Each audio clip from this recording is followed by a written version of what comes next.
One, two, one, two, three, four. Hey, it's Shay Keister, and I'm your host for Casual Cattle Conversations, where we are talking about all topics related to ranching through sharing the stories and practices of different ranchers and their operations. Cattlemen provide stewardship for our land and husbandry to our cattle. Platform Cattle is a brand that provides those cattlemen with the tools and products they deserve to have. Founded by a fifth-generation rancher that shares the passion behind the cattle industry, Platform Cattle wants to help introduce new ways to help cowboys, not change them. We are proud to be able to introduce a product that does just that.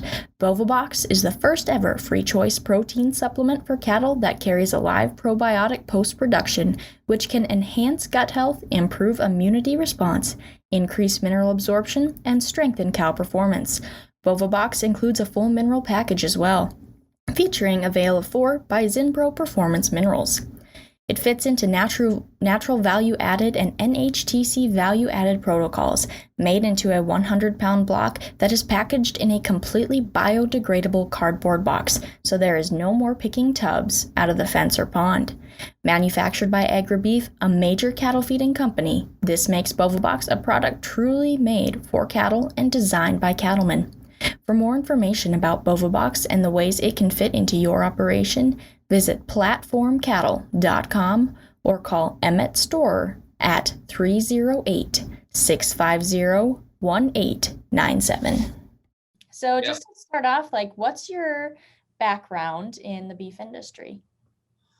I was originally raised in Gillette, Wyoming, and both sides of the family are ranchers and homesteaded there. The Wasserburger family, north of Lusk, Wyoming, just had their centennial celebration, 100 years. And then my mom's side, the Geisinger Ranch, also continues to ranch in the Thunder Basin grasslands. And went to school in University of Wyoming and was on the rodeo team there, and just went through typical college stuff. Didn't really know what I wanted to be when I grew up, and I'm still trying to figure that out. And I knew I wanted to be in ranching somehow, some way, but knew I was going to have to do it on my own. And met my wife there at the University of Wyoming, and her family's strong ag background too. Her dad is a farmer feeder, cattle feeder here in Hershey, Nebraska, and then her mother's side is the Adamson Ranch. It's been up in the Sandhills forever and hundreds of years. And so we just have a strong background behind it, but we just kind of we're on our own trip right now for sure. I mean, we bought the registered Angus herd here 4 years ago, and just trying to wade our way through agriculture pretty much. So where are you located now? We live here south of North Platte, Nebraska, and we bought the Rischel Angus cow herd, which Bill Rischel, who's Nebraska cattleman president and a member of the Angus board, among other accolades, 40-year-old genetics. He kind of took me in as a mentor and showed me the way. And 4 years ago, I never even had a registered cow. I never even owned one. Now I run her about 800. So life in the fast lane right now. Well, that certainly sounds like it. So you didn't necessarily go to ranching right away. You talked about how you kind of grew up around it and with it, but you had to weave your own path through that. So what other sectors of the beef industry did you explore before that, during that time gap? Yeah, so I had a lot of people, family deals are hard in agriculture. There's only room. It's terrible, but in agriculture, we flip a coin when you're born. And we usually, if you're a boy, you get to stay. And if you're a girl, you got to find your own way. And then worse than that, if you're the second son, we do it again. And not only was I the second son, but I'm like the sixth grandson. And I had an interesting upbringing. I was highly involved in sports and athletics, and that was just our life. And I knew that if I wanted to be a part of this industry, I was going to have to do it on my own. And I've known that since I was a child. I mean, I thank my family and my grandpa and my dad and his brother. Thank you for never falsifying, a hope into me that I could come home. And all of a sudden I'm 50 years old, and And I have, I just work for the family, and they've always told me, that there's not a lot of room here, and that's okay. And you'll figure it out. If you want to be in this, you'll figure it out. And so I've got a wonderful set of mentors, probably about 5 guys that I look up to in all sectors of the industry, that I can call at any time, any place, and ask their advice. And I worked in 5 states, and I worked in 5 ranches in 5 states in college. And I worked in Idaho, Montana, Wyoming, South Dakota, Nebraska, and a little bit in Utah, and different ranches, Oklahoma for a little bit. Learned a lot, and kind of figured out that there is, my favorite saying from one of my mentors is, there's money to be made in any market.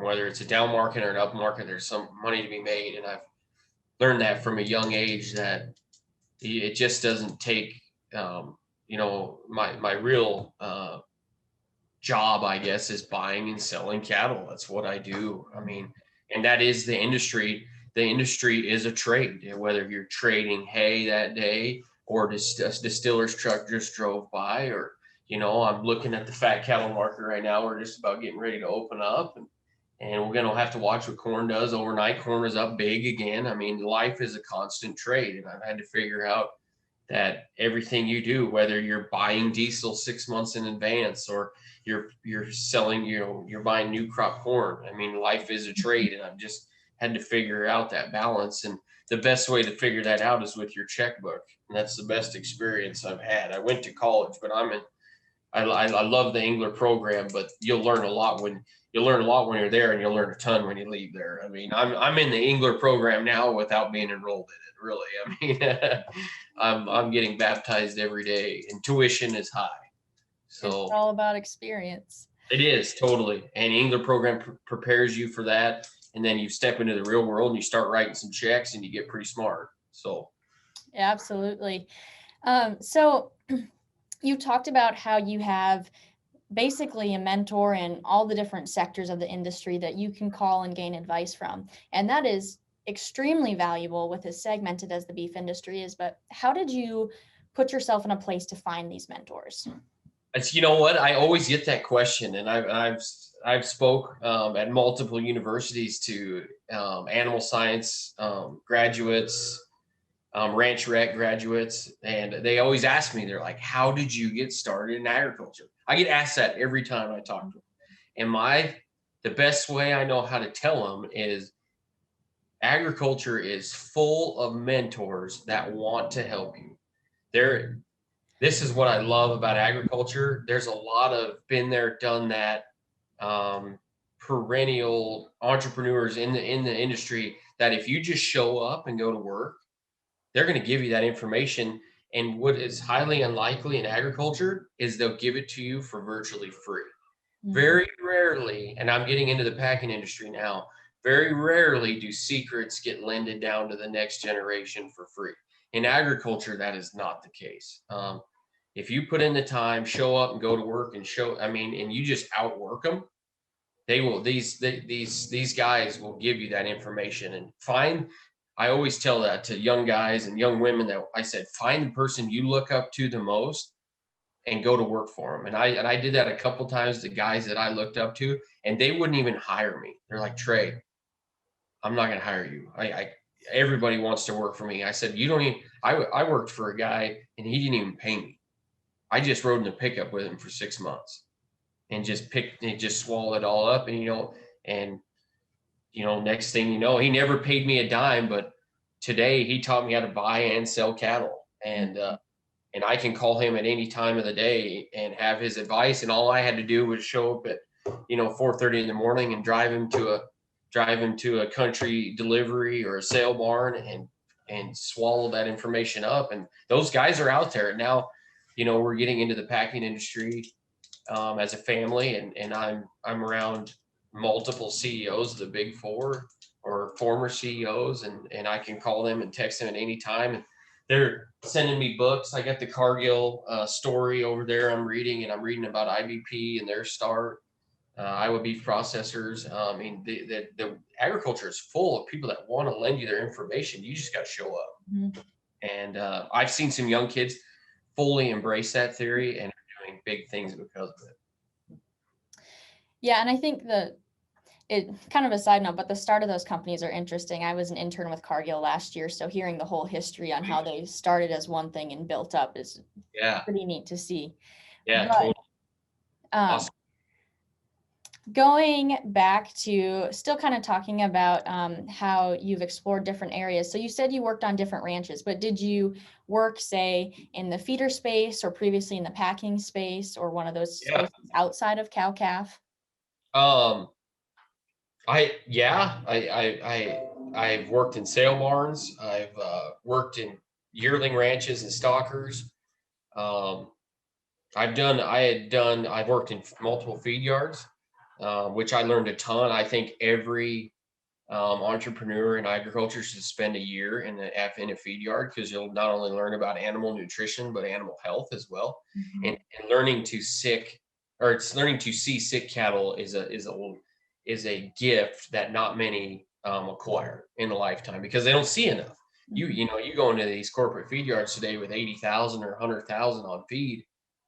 You get to see a lot of stuff that you won't see normally on your typical 400 head cow calf ranch. So I did that. I spent time on some feed yards and continue to spend time in feed yards. And also, I think I love to say this, and it kind of makes these registered guys uncomfortable, but I think every registered breeder should run about 200 commercial cows. And I think every commercial man should have about 20 or 40 registered cows. And we'd have a lot better understanding of each other in this industry. And I get that, and people kind of cringe. I'm like, I mean, you guys are working together. We need the cow calf guy to raise the bull that's going to sire the calf, to the commercial cowman that's going to go to the feeder, that's going to go to the packer, that needs to go to the retailer. And you better know everybody along the way. Mhm. This business is tiny. I mean, it is. I just tell you, we shipped 6 loads of cattle last night to Cabinets Pack down in Amarillo, Texas. And I mean, here's a guy that I was working with. I was in his plant a week ago in Jerome, Idaho. And I never met him. I mean, he just called me needing some cattle. And I said, well, I'm actually in your plant in Idaho. And he's like, what, really? I mean, it's a tiny, tiny world out there. And Mhm. so find these people you respect and you want to emulate them, and just show up, and they will pass that on to you. I mean, Bill Rischel did it to me. One of my best mentors, people like, what? One of my best mentors I have is a banker, is the president of First National Bank, North Platte, Nebraska. And he's like a father figure of mine. He's not a cowboy at all. He doesn't wear a hat. He doesn't run cows, and this guy has taught me more about credit and interest, and he has made me more money just by sitting at the desk than probably anybody. So there's those guys out there. You just got to work for it and earn it, and they'll give it to you. Well, absolutely. And I'd agree. And that's something that's a topic that's been brought up on countless episodes on this show. I mean, and that's an experience I've had too. I don't know that there's been one person who's ever denied me any help. And especially once they see that you're interested in actually working for it, they'll continue to help you. That's one thing the beef industry is outstanding at. And your point about running both commercial and registered cattle, it makes a difference. I grew up with both, but Good. it That's awesome. It's rare well, too. it makes a difference. And I mean, the more I bought a few more on each side, it changes your mindset a little bit, and it's Yep. good to see that. So, what would you say you've talked about, you worked hard, obviously, you found these positions, you sought out those mentors, but what was one of the challenges you faced? Um, it takes a ton of collateral, or it takes Yeah. a ton of equity to get started. And people always say that. So I'll just be very, very upfront. And I have no problem telling you people this, because I started with nothing. I inherited nothing, and here I am. I was 24 years old, and I kicked out 800 yearlings on a lease. I graduated, I walked, and I missed my graduation because I was kicking out yearlings in Hewlett, Wyoming. I mean, and I went to the FSA and got a first generation rancher loan and got going on that. And then also I found a yearling guy that I looked up to and respected, and he kind of financed me and got me going. And the biggest thing I found is it takes so much money in this business to make so little. I mean, it's we're talking about return on investment all the time in the packing industry. Our margins are slim. Agricultural margins are tiny. I mean, in the registered side, I mean, the difference between a open cow and a bred one is an incredible amount of money. The most expensive thing I do is probably have a first calf heifer that doesn't breed because she's never cashed a check and she's leaving. And I got 3 years, one in utero and 2, on feed, and she's never cashed me a check.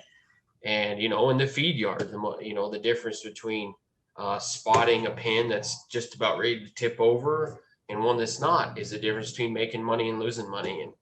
And that's what I love. And then it scares people off almost in agriculture. That terrifies them.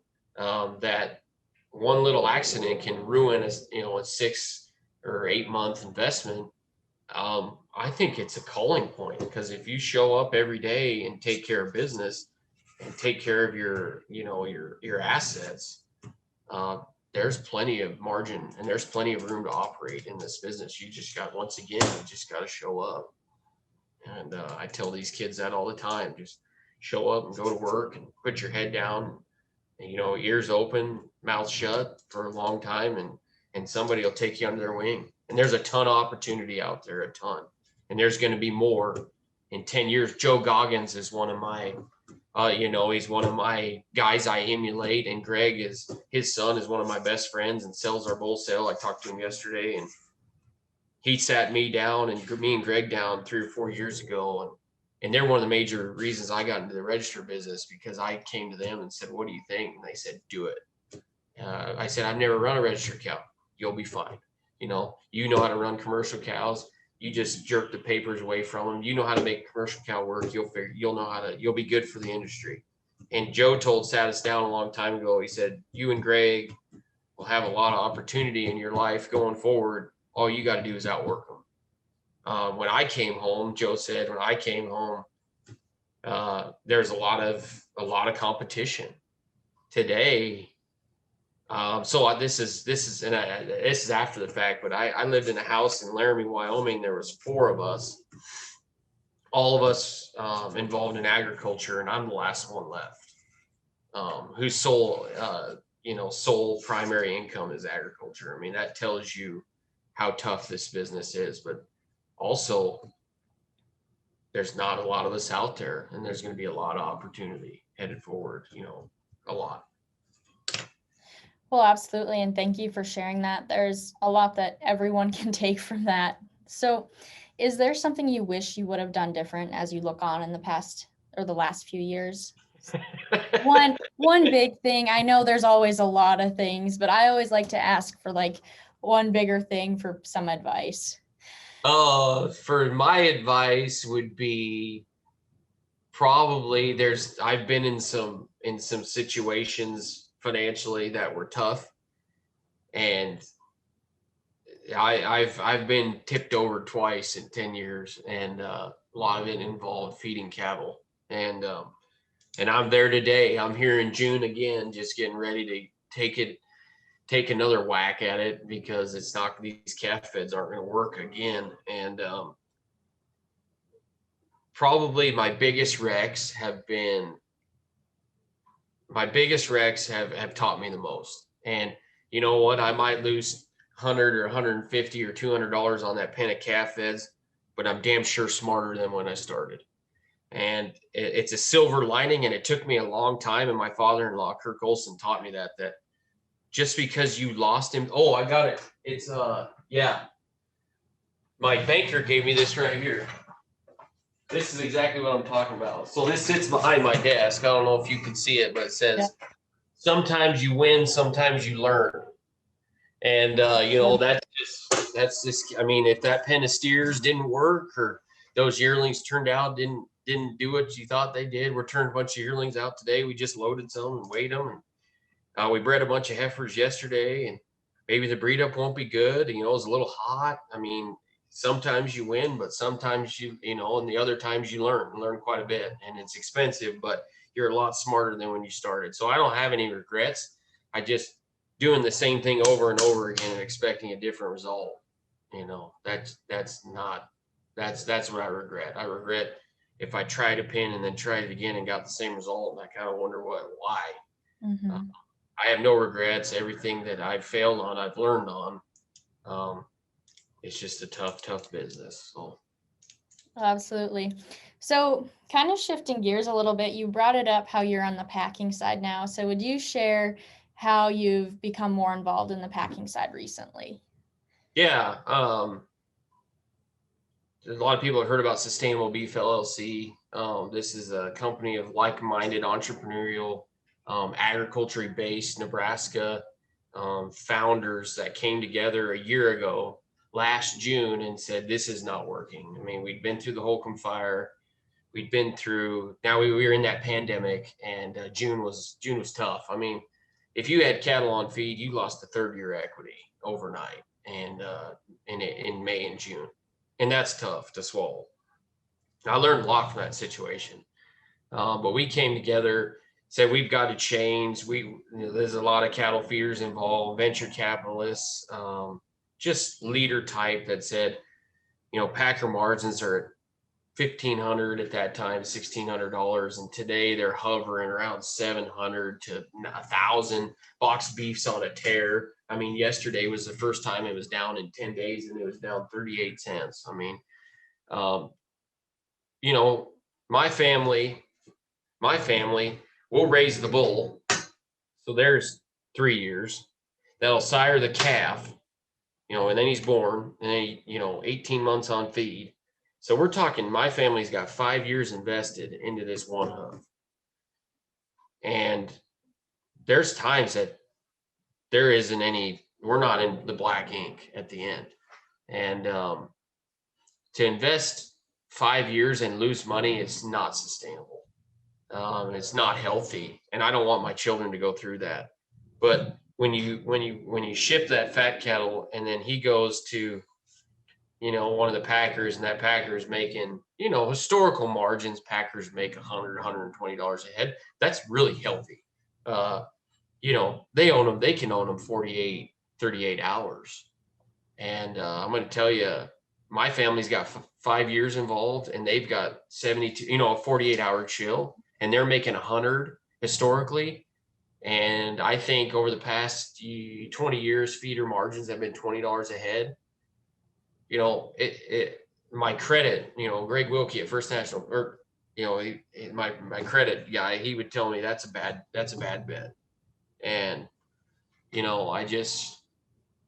we had to do something, and we feel like we have a story, and we're not trying to be the big four. We're not trying to attack the big four, because that's a battle we won't win. We're not gonna. They are a machine, and we need them. I mean, when they can kill 25, 30,000 a day, and these cattle are backed up on feed, we need them, whether you like them or not. Suing the packer or going after the packer is a bad idea, because they are our ally, whether you believe it or not. We need them in this business today. And I don't care who you are, organization, government, Department of Justice, they will not save us. I tried that. I helped the DOJ last year. Then we lost. Trump lost the election, and we switched, changing of the guard with the DOJ, and we lost all that momentum we had there. And now we're starting it back up again. And Bill Sack is the Secretary of Ag, and he was President Obama's Secretary of Ag in his first 8 years. And Bill Sack actually, they won the Iowa vote. Because they said we're going to reform agricultural policies, and they tried it and didn't happen. And I was told this, Bill Sack told me, we're not worried about bigness. We're worried about anti-competitive behavior. And until you can prove that there's anti-competitive behavior, nothing will be done. And I was also told by another former senator that until we break up big tech where there's basically two tech companies that control and mine all the data on you. I mean, I was at a branding the other day, last Saturday, and they had these aluminum cups. And I thought that was like these aluminum solo cups. I thought that was so cool. I'm like, and I didn't say anything. I didn't even ask anybody. I just saw them and I saw the box. And I thought that's neat. I've never seen that. On my phone, I had an ad targeting for aluminum solo cups. I mean, this ad targeting and this tech data is insane today. And I think it's the most expensive or valuable currency today.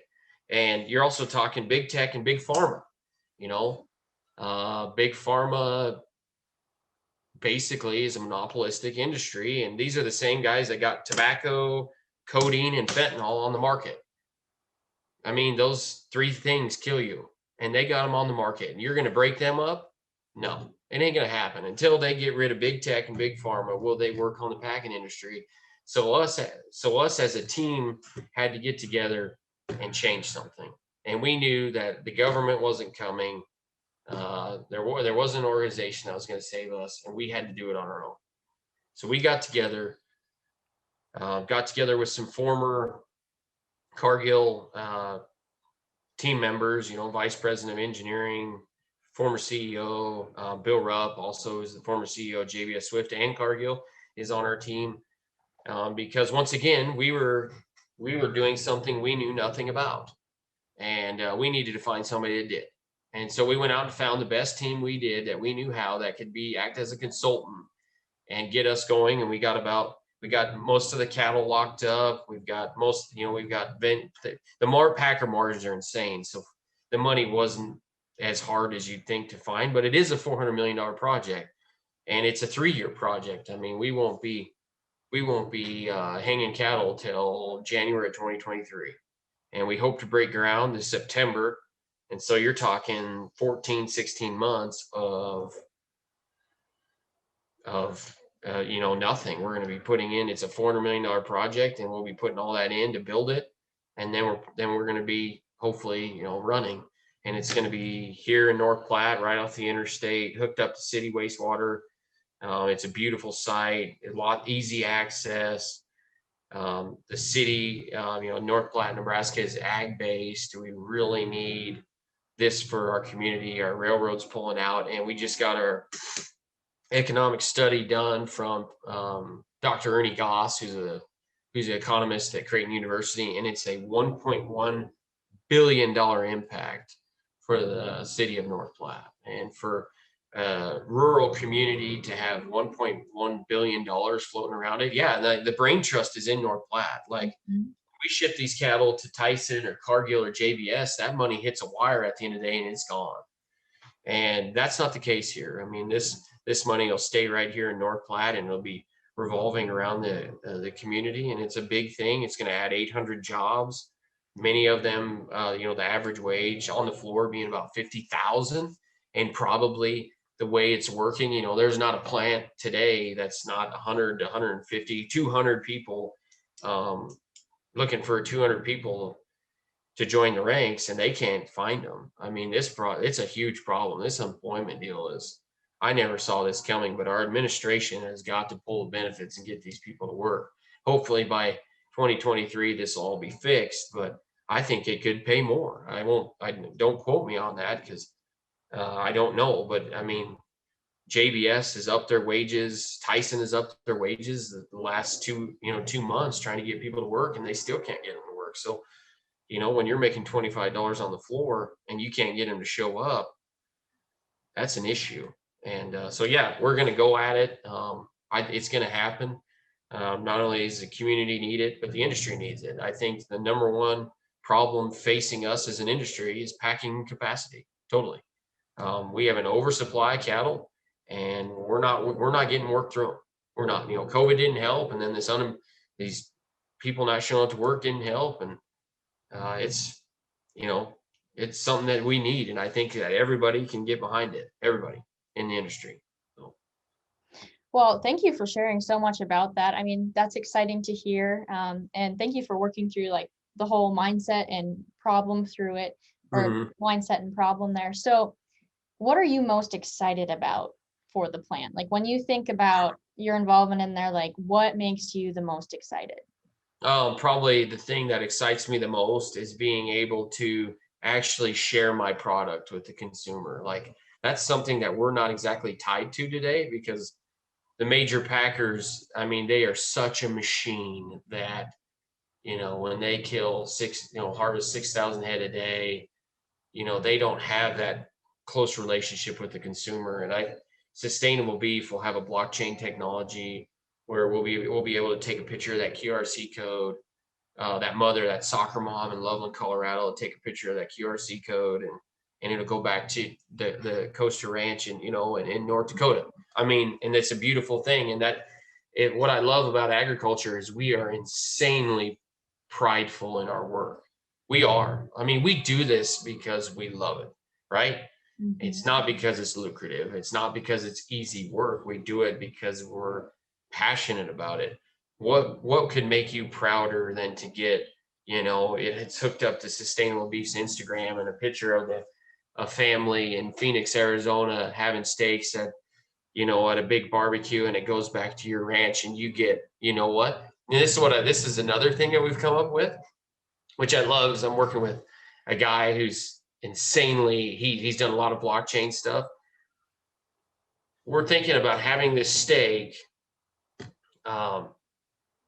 say this family in St. Louis, Missouri eats this steak. They pull up the QRCA code and it goes back to this ranch in the Sandhills. And you know what? They loved it so much they left a great review. And what if they tipped them? Say, wow, that was really good. Here's $5, or something like that. I think that's just, how cool would that be to get a notification on your phone that some family in St. Louis, Missouri loved your steak so much they tipped you $5. And it's not about the money. It's just about how good that made you feel. And so we're working through some things. We're talking about tenderness, which is huge, and it's going to be huge going forward. We just haven't figured out a way for us to pay it. Our plan is going to be, we're not trying to take a piece of the pie. We're trying to make the pie bigger because we don't think we can compete for that pie today.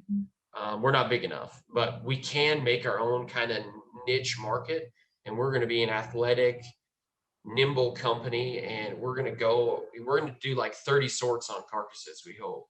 And a lot of that will be on quality of meat, obviously, choice and prime, and also tenderness. And so we're really excited about that. I think never, in our time in agriculture has being healthy and nutritious ever been more important.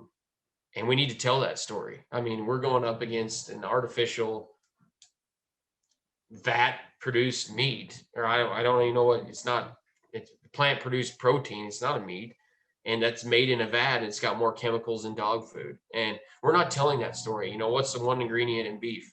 Beef. I mean, it's as wholesome and as nutritious as they make. We need to share that story.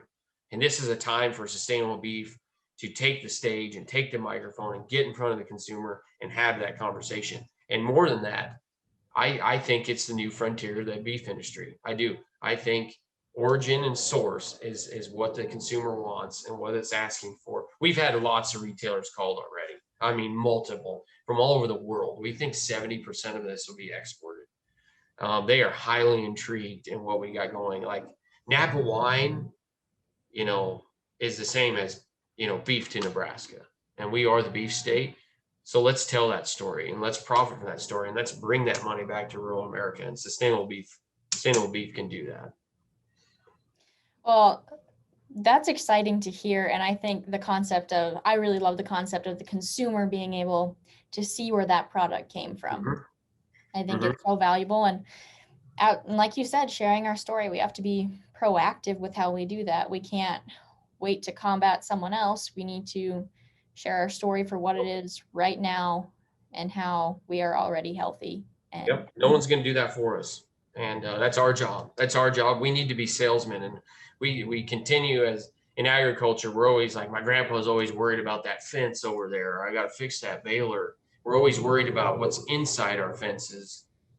A lot of us aren't thinking what's going on outside. And whether you think so or not about it, every day we are part of the food chain. And we're a very, very important part and a valuable part. And that's not going to change. The Packers don't want our job. I mean, people are like, oh, vertical integration's coming. we're going to be like the chicken and hog guys. It's not going to be like that at all. They can mass produce chicken and hogs in huge confinement barns, in 6 months. The beef deal's not that way. It's just not. And it's not going to be that way. Producers are always going to have a part of the food chain. We just need to make that pie a little bigger and educate the consumer, and then, let's be profitable from it. Oh, absolutely. So you've touched on it a little bit, but how has being on the seed stock side and now on the packer side, so you're on both opposite ends of the spectrum, how has that made you think a little differently about beef production? Yeah. I was a cattle feeder before I got in the registered business. So I'm highly intrigued by quality grade. Obviously, nothing pays me more today than a prime carcass. And that's something that's very important to me. And it continues more today. And the more I get into this, and now I'm we're in the packing industry, and now I'm working with marketing teams from all over the world about what they want. And they tell me that choice in prime that's what they want. I got told by the number one retailer in the world, I don't want more meat, Trey. I want better. And I can sell better, and we got to get better. And I want consistency.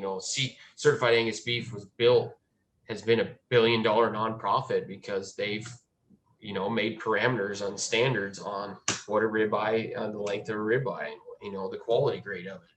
And that's what our retailer wants, because that's what sells first.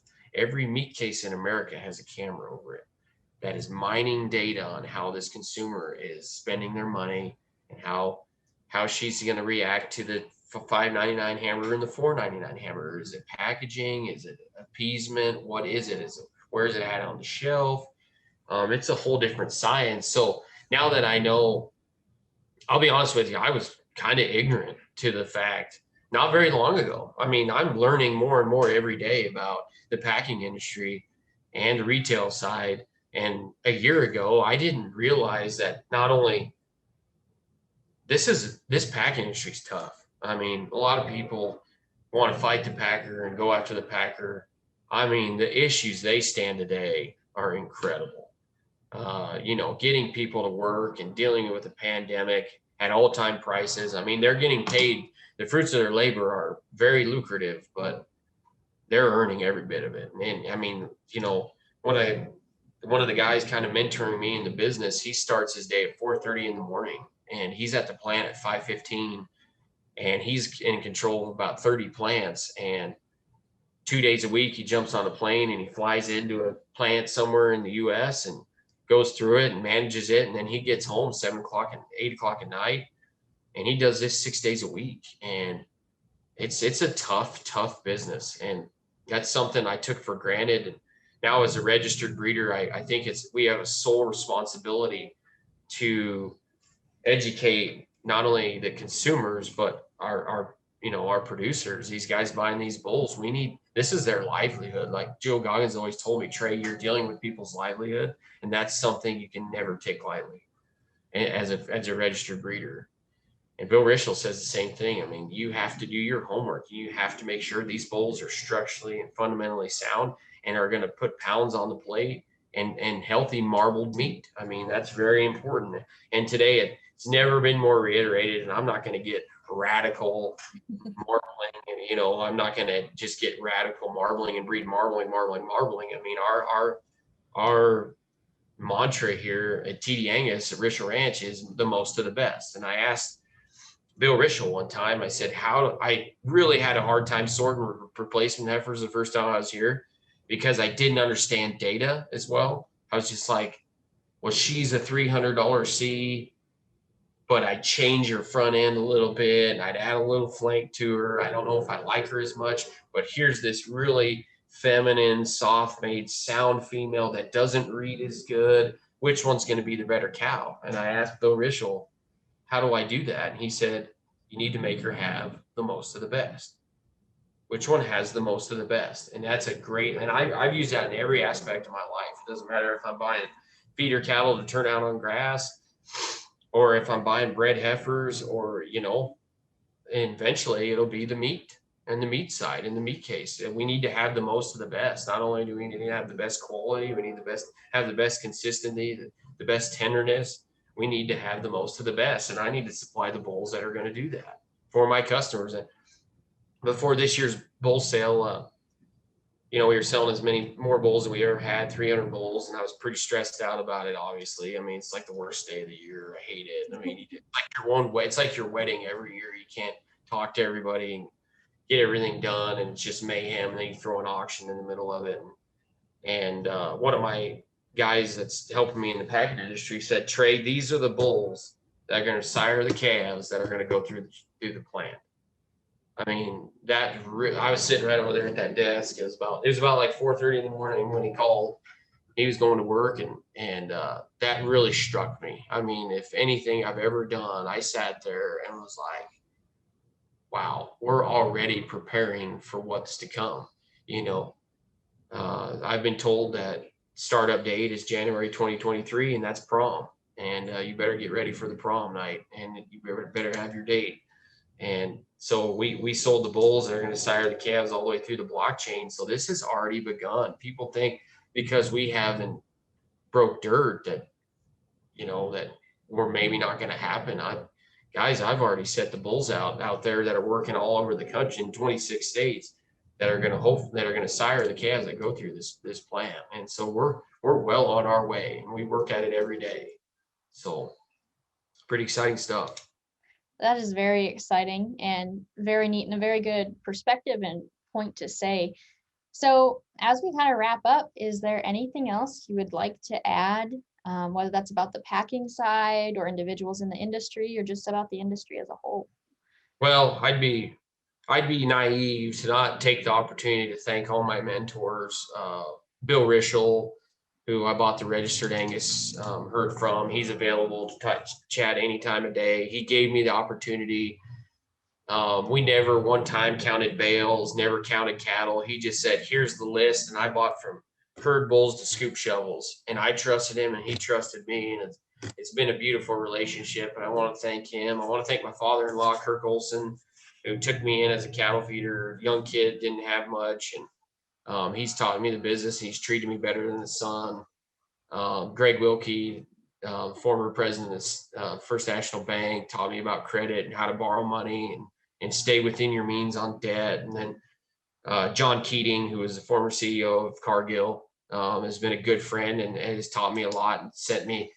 We call it Packer kindergarten, and I'm in it every day, and no questions too ignorant for him. I mean, and I'm just a guy in Nebraska wearing a cowboy hat. So talk to me like that. And he's taught me a lot. I want to thank him and his family. And, the guys that have surrounded me, I wouldn't be there without them. And I'm excited about where we're heading in the future. And also it'd be my opportunity to anybody listen to this that reach out to Sustainable Beef. This is a great team, and as good a team as I've ever been a part of. The guys that got hundreds of years of reputation built into this thing. And reach out to any one of us. We're not gate sorting producers. I mean, if you want to buy shackle space, if you want your cattle to, we're going to put an EID tag in your ear at branding, and we're going to track them all the way through to the plant. We want these guys involved. The more people involved, it's a greater chance of this succeeding, because whether you like it or not, this has never been done. And I need to remind myself that constantly, that this has never been done, and we need all the help we can get. And so we want we've had a Hereford breeder from Texas get involved. This is all breeds, all class of all people. And if you don't want to feed your cattle, that's okay. You can invest on the capital side too, and reap in the benefits of that. We all know how well and how lucrative that's been. And I just want to thank all the people that have gotten me here and got me. The Engler program's been great. And, Lapisota's family is heavily involved in the Engler program, and they're involved in Sustainable Beef. And it's just been a great, great program and a great thing for Nebraska and probably for the industry. Well, awesome. Thank you very much. That's all I've got for you, Trey. So I appreciate that. Yeah, you bet. Yeah, I'm looking forward to it.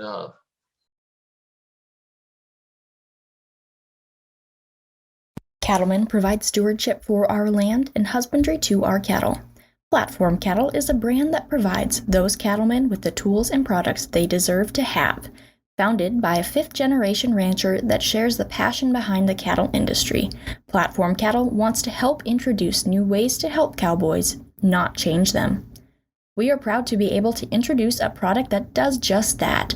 BovaBox is the first ever free choice protein supplement for cattle that carries a live probiotic post-production, which can enhance gut health, improve immunity response, increase mineral absorption, and strengthen cow performance. BovaBox includes a full mineral package as well, featuring a Veil of 4 by Zinpro Performance Minerals. It fits into natural value-added and NHTC value-added protocols, made into a 100-pound block that is packaged in a completely biodegradable cardboard box, so there is no more picking tubs out of the fence or pond. Manufactured by AgriBeef, a major cattle feeding company, this makes BovaBox a product truly made for cattle and designed by cattlemen. For more information about BovaBox and the ways it can fit into your operation, visit platformcattle.com or call Emmett Storer at 308-650-1897.